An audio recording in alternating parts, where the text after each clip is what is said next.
जिस समय भारत के पश्चिमोत्तर भाग पर सिकंदर अपनी शक्ति का परिचय दे रहा था, उसी समय मगध साम्राज्य के शासक धनानंद के अत्याचारी शोषक शासन के खिलाफ चाणक्य के नेतृत्व में चंद्रगुप्त मौर्य मौर्य साम्राज्य की स्थापना के प्रयास में शक्ति का संचय कर रहा था।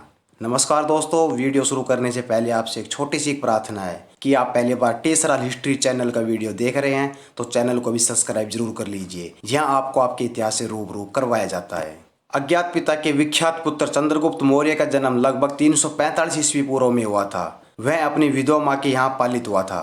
भारतवर्ष के इतिहास में चंद्रगुप्त की जाति के संबंध में अनेक मतभेद है। कुछ मत मानते हैं कि चंद्रगुप्त का जन्म निम्न कुल में हुआ था और कुछ क्षत्रिय भी मानते हैं। शूद्र मानने वालों में जस्टिन साहब, विष्णु पुराण की टिकाई, वैद कथा और मुद्रा राक्षस है। जैन अनुश्रुति के अनुसार भी उसका जन्म उच्च कुल में नहीं हुआ था। चंद्रगुप्त मौर्य को क्षत्रिय मानने वाले बौद्ध साहित्य, एलियन, सर जॉन मोर्सल और डॉक्टर हेमचंद्र राय चौधरी है। दिव्य वदान में चंद्रगुप्त के पुत्र और उत्तराधिकारी बिंदुसार को मूर्धा विकसित क्षत्रिय भी कहा गया है। बौद्धों के ग्रंथ महावंश और महापरिनिपात सूत चंद्रगुप्त मौर्य को क्षत्रिय कुल मानते हैं। चंद्रगुप्त मौर्य की जाति चाहे जो भी हो, लेकिन चंद्रगुप्त मौर्य एक महान सम्राट थे जिन्होंने संपूर्ण भारत के राजनीति एकता स्थापित की और भारत की विदेशी आक्रमणों से रक्षा की। चंद्रगुप्त के पिता मगध की सेना में एक अधिकारी थे। वह किसी कारण नंदों द्वारा मारे गए। चंद्रगुप्त का पालन पोषण गवाले फिर एक शिकारी ने किया। चंद्रगुप्त शिकारी के यहाँ गुलाम था। खेलते समय चाणक्य की दृष्टि उस पर पड़ी। वह चंद्रगुप्त से प्रभावित हुआ तथा उसे शिकारी के यहाँ से छुड़वाया और उसे तक्षशिला ले आए। उसे 8 साल तक शिक्षा दी। चाणक्य ने ग्रीक आक्रमण से देश की सुरक्षा करने का निश्चय किया था। चाणक्य अपनी मातृभूमि से बहुत प्रेम करते थे। इस उद्देश्य की पूर्ति के लिए उन्होंने चंद्रगुप्त मौर्य को चुना। मगध का राजा धनानंद था। सिकंदर के आक्रमण से देश के लिए संकट पैदा हो गया। धनानंद का सौभाग्य अच्छा था कि वह इस आक्रमण से बच गया। यह कहना कठिन है कि देश की रक्षा का मौका पड़ने पर नंद सम्राट यूनानियों को पीछे हटाने में समर्थ होता या नहीं। मगध के शासक के पास विशाल सेना अवश्य थी, किंतु जनता का सहयोग उसे प्राप्त नहीं था। प्रजा उसके अत्याचारों से पीड़ित थी। ऐसा ही कर भाग के कारण राज्य के लोग असंतुष्ट थे।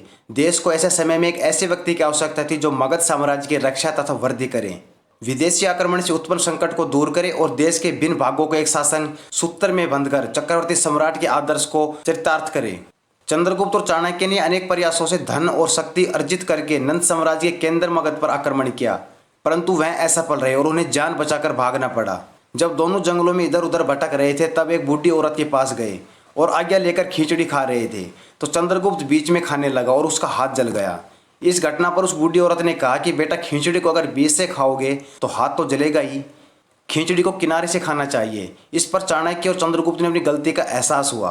वे समझ गए कि एकदम केंद्र पर हमला करना हमारी सबसे बड़ी भूल थी। उन्होंने फिर से अपनी कूटनीति बदली। उन्होंने विचार किया कि आसपास के राज्यों को जीतकर केंद्र पर हमला करना चाहिए। चंद्रगुप्त ने चाणक्य की सहायता से पंजाब के गणतंत्री राज्यों की युद्धप्रिय जातियों में से सैनिकों की भर्ती की।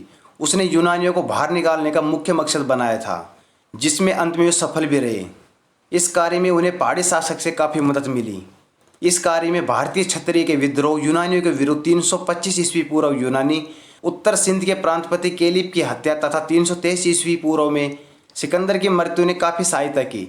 अंतिम यूनानी प्रांतपति भारत छोड़कर चला गया। इस प्रकार संपूर्ण सिंध तथा पंजाब पर चंद्रगुप्त ने अधिकार कर लिया। इसके बाद उसने फिर से मगध जीतने की योजना बनाई। चंद्रगुप्त और उसके गुरु चाणक्य ने अपनी संपूर्ण शक्ति के साथ मगध पर आक्रमण किया। चंद्रगुप्त और चाणक्य के षड्यंत्रों से धनानंद परास्त हुआ। नंद सम्राट धनानंद अपने अन्य वंशजों सहित मारा गया। चंद्रगुप्त ने मगध को जीतकर पाटलिपुत्र को अपनी राजधानी बनाया।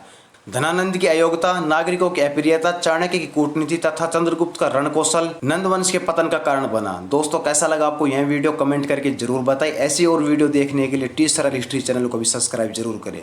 दोस्तों, मिलते हैं अगले वीडियो में। तब तक के लिए जय हिंद, जय भारत।